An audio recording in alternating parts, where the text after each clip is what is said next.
બનાવની વિગતો અનુસાર ગત 9મી સપ્ટેમ્બર 2024ના રોજ અંકલેશ્વર શહેર એ ડિવિઝન પોલીસની ટીમ પેટ્રોલિંગમાં હતી. એ દરમિયાન કાગદીવાડમાં રહેતો સુજાત ખાન બશીર ખાન પઠાણ અને કસબાદીવાડમાં રહેતો તુફેલ સલીમ મલિક કબ્રસ્તાન પાસેના 2 મકાનની દિવાલ પાસેની જગ્યામાં મોટા પ્રમાણમાં ઇંગ્લિશ દારૂનો જથ્થો સંતાડેલો હોવાની માહિતી મળી હતી.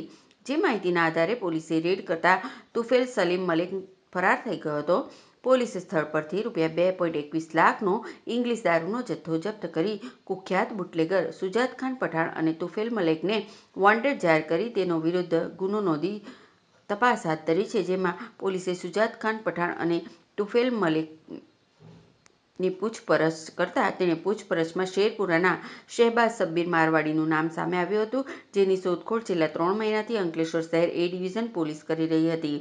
દરમિયાન ચોક્કસ માહિતીના આધારે એ ડિવિઝન પોલીસે શેરપુરા અમીન પાર્ક પાછળ હમઝા પાર્ક ખાતે રહેતા શહેબાઝ સબ્બીર મારવાડીની ધરપકડ કરી અંકલેશ્વર લઈ આવી હતી અને તેની પૂછપરછ શરૂ કરી વધુ તપાસ શરૂ કરી હતી.